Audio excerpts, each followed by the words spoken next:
Je vous propose ici un exercice sur des blocs qui sont accélérés sur des plans inclinés, les deux blocs étant reliés par une poulie. Alors, première étape à faire, donc on me demande, oui, tout d'abord on me demande l'intensité de la force F0 à appliquer pour que les deux blocs accélèrent vers la droite avec une accélération de 2 mètres par seconde au carré, sachant que la masse du premier bloc est de 3 kg et celle du second de 5 kg. Et donc, on me parle d'une accélération, le long d'un plan incliné. Rappelez-vous que une poulie a comme seul effet de modifier la direction des forces, et donc c'est bêtement une accélération rectiligne le long d'un référentiel. Et donc, première étape à faire, identifier les masses dont il est question, là où les masses dont il est question, et identifier les forces. Les masses, évidemment, sont M1 et M2. L'identification des forces est assez simple. La première force à laquelle on doit penser, c'est bien sûr la force pesanteur, chez le premier bloc et chez le second. Ensuite, on doit se poser la question qui touche le bloc. Eh bien, chacun des deux blocs prend appui sur un plan incliné et donc le plan incliné réagit sur ce bloc avec une réaction dite normale puisque perpendiculaire à la surface d'appui. C'est vrai pour le premier bloc, c'est vrai pour le second. La force est normale au plan sur lequel le bloc prend appui, aussi bien pour le premier que pour le second. On a bien une perpendiculaire ici entre N2 et le bloc. Qui d'autre touche le bloc? En fait, on voit qu'il y a un fil qui tire sur le bloc M1, donc je peux indiquer une force de tension, et le fil ici retient le bloc M2 vers la gauche, donc on a une tension comme ceci. Vous remarquerez que je n'ai pas mis d'indice 1 et d'indice 2, étant donné que la corde est toujours considérée, sauf si on nous dit le contraire, mais toujours considérée comme étant une corde sans masse.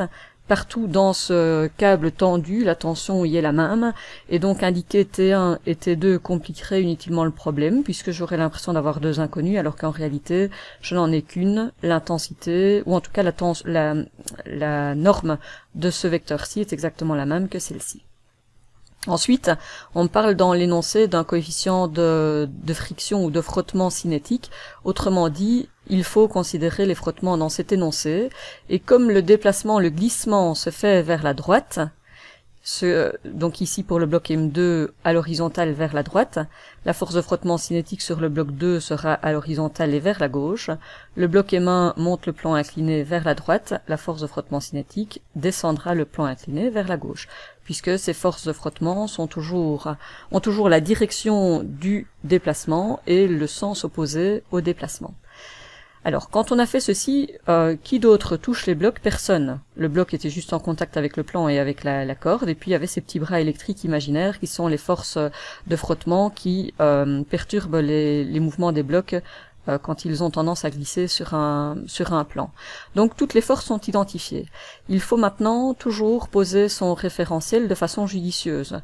Comme on me parle d'un mouvement accéléré dans une direction qui est rectiligne, eh bien forcément il y aura une force résultante le long de cette direction rectiligne. Et donc bien évidemment on prendra le référentiel X le long de cette accélération. Et donc le référentiel Y sera perpendiculaire. On a déjà dit que le seul effet de la poulie était de modifier la direction des forces, et donc c'est comme si le référentiel prenait lui aussi la poulie, et donc X se retrouve comme ceci, et Y se retrouve comme ceci. Dans ce cas-ci, on a identifié toutes les forces. On a mis notre référentiel de façon judicieuse, puisqu'on sait qu'on doit avoir une accélération le long de X, et donc une force résultante le long de la direction X. Il nous reste à décomposer les forces qui doivent l'être. Si je me concentre sur la première masse, N1 est parfaitement dans la direction de Y. T et la force de frottement cinétique parfaitement dans la direction de X, tandis que le poids 1 me pose problème. Il est juste entre X et Y, il faudra donc que je le décompose. De façon similaire, sur le deuxième bloc, T et la force, donc la tension et la force de frottement cinétique sont tout à fait dans la direction du référentiel X, la réaction normale et le poids tout à fait dans la direction du référentiel Y. F0 lui pose plus de problèmes, la force appliquée, puisqu'elle agit juste entre les deux référentiels. Il nous faut aussi la décomposer. Donc si on décompose F0, on a une composante horizontale le long du référentiel X. C'est la composante horizontale de F0 et je l'appelle donc en toute logique F0X. La composante verticale qui se retrouve le long du référentiel Y, je l'appelle F0 indice Y. Idem avec le poids sur la première masse. Ceci, c'est la composante le long du référentiel Y du poids FG1, donc je l'appelle FG1 indice Y, et la composante du poids le long du référentiel X, ici le long du plan incliné, donc je l'appellerai FG1 indice X. Toutes les forces sont identifiées, toutes les forces qui devaient l'être ont été décomposées. On a dit, quand on décompose les forces, pour ne pas avoir deux nouvelles inconnues alors qu'on en avait une seule au départ, on doit exprimer les deux forces à l'aide de la trigonométrie. Alors, cet angle de 30 degrés, comme FG1Y est perpendiculaire à ce côté-ci, et que FG1 est perpendiculaire au deuxième côté de l'angle, il est bien évident que l'on retrouve l'angle de 30 degrés ici entre FG1 et FG1Y. Donc on retrouve l'angle de 30 degrés ici. Et donc, du coup, on peut exprimer, alors je vais peut-être changer la couleur du curseur, voilà, on peut exprimer que ici, on a un triangle rectangle, et dans ce triangle rectangle, on peut dire sinus 30 égale le côté opposé sur l'hypoténuse, l'angle droit est ici, le côté opposé c'est ce petit côté-ci, c'est-à-dire FG1x, donc sinus 30 est égal à FG1x sur l'hypoténuse, c'est-à-dire sur FG1, et donc FG1x est égal à FG1 fois sinus 30. Donc, FG1x égale FG1 fois sinus 30. De façon similaire, on peut exprimer le cosinus. Le cosinus, c'est le côté adjacent sur l'hypoténuse, et donc ce sera cosinus 30 égale le côté adjacent dans ce triangle rectangle FG1Y sur l'hypoténuse FG1, et donc FG1Y égale FG1 fois cos 30. L'autre vecteur qui a été décomposé, c'est F0. On a ici aussi un triangle rectangle. Dans ce triangle rectangle, F0 est l'hypoténuse. F0x est le côté adjacent. Donc, cosinus 20 égale F0x sur F0. Et F0x est égal à F0 fois cosinus 20. De façon similaire, sinus 20 est égal au côté opposé, qui est ce petit côté, c'est-à-dire F0y. Donc, sinus 20 égale F0y sur l'hypoténuse, c'est-à-dire sur F0, et donc F0y est égal à F0 fois sinus 20. Voilà. On a donc écrit les composantes différemment pour ne pas introduire deux inconnus quand on en avait une seule, ou deux paramètres quand on en a un seul. Ensuite, on doit se poser la question de savoir quel est le type de mouvement. Bien, le type de mouvement, on l'a dit, c'est un mouvement accéléré le long du plan incliné, c'est-à-dire le long de notre référentiel X. Ce qui veut donc dire que si j'effectue l'étude des forces qui agit sur M1, le long du référentiel X, il faudra nécessairement trouver une force résultante qui donne à la masse M1 une accélération le long de X. Alors, remarquez que je ne mets pas d'indice à l'accélération, je ne mets pas l'accélération de la première masse, et je ne mettrai pas l'accélération de la seconde masse, parce que il est évident que les deux masses doivent accélérer de la même façon. Imaginez que la masse M1 accélère plus fortement que la masse M2, elle finirait par la rattraper, et la corde ne resterait pas tendue. À l'inverse, si M2 accélère plus fort vers la droite que M1, c'est impossible, sauf si la corde se casse. Et donc nécessairement, comme la corde reste tendue pendant tout l'énoncé, eh bien, l'accélération du premier est égale à l'accélération du second. C'est une accélération le long du référentiel X, et donc on dira AX, et non pas AX1 et AX2. Si on traduit cette équation en fonction de l'énoncé, quelles sont les forces qui agissent le long du référentiel X? On a la tension avec un sens qui est le même que celui du référentiel, donc une composante scalaire positive, Fg1x avec une composante scalaire négative puisqu'opposée au référentiel, idem pour la force de frottement cinétique. Donc on se retrouve avec une relation qui nous dit plus T moins Fg1x, et Fg1x, je vais directement le remplacer, c'est Fg1 fois sinus 30, moins la force de frottement cinétique 1, est égal à M1 fois X. Alors la force de frottement cinétique, ça, on a un formalisme pour les forces de frottement cinétique. On sait que quel que soit le cas de figure, la force de frottement cinétique, c'est le coefficient cinétique fois la réaction normale. Donc la force de frottement cinétique qui agit sur le premier bloc, ce sera la valeur de μc, mais je vais laisser pour l'instant le paramètre mu c fois N, et ici on travaille sur la première masse, donc N1. Ceci, c'est donc la somme des forces le long du référentiel X, donc ça me donnera la force résultante le long du référentiel X, doit communiquer à la première masse, une accélération. Alors, que connaît-on comme valeur? On ne connaît pas la valeur de t, donc ceci c'est équivalent à dire t. Fg1, c'est bien sûr la masse M1 qui vaut, d'après l'énoncé, 3 kg fois le facteur gravifique, c'est-à-dire fois 10 plus ou moins. Donc ça fait 30 fois sinus 30, ce qui nous donne 15. Moins μc qui vaut, d'après l'énoncé, 0,25 fois N1 que je ne connais pas. Donc 0,25 fois N1 que je ne connais pas est égal à M1 qui vaut 3 fois l'accélération, qui doit valoir 2. On veut une accélération de 2 mètres par seconde vers la droite. L'accélération sera donc dans le sens du référentiel X, c'est donc bien d'une accélération positive, une composante scalaire positive dont on parle. Donc AX vaut plus 2, M1 vaut 3, ce qui nous donne 6. Voilà une première équation dans laquelle il y a toujours deux inconnus, donc pour l'instant je ne sais rien en faire. On vient de faire l'analyse des forces le long du référentiel X, nous allons la faire le long du référentiel Y. Pendant tout le glissement du bloc, le bloc va changer sa coordonnée le long du référentiel X qui a été choisi, puisqu'il va avancer le long de ce référentiel, tandis qu'au niveau du référentiel Y, il ne s'élèvera jamais, ni ne s'abaissera, et donc il n'y a aucun mouvement le long du référentiel Y.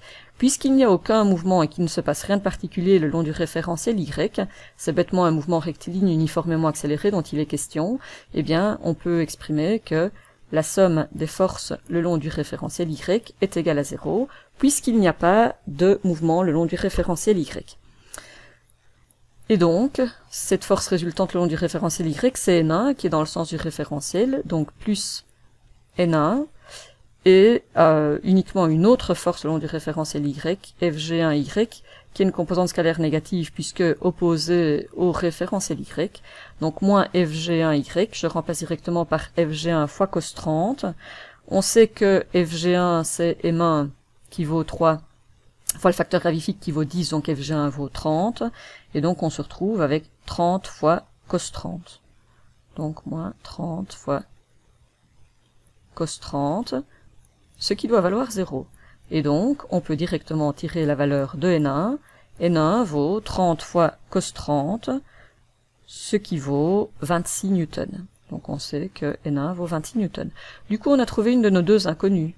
Et donc on peut revenir ici et exprimer que N1 vaut 26. Donc si je reprends cette relation, je pourrais dire que T est égal à 6 plus 0,25 fois 26, c'est-à-dire 26 quarts, autrement dit 6,5, plus 15.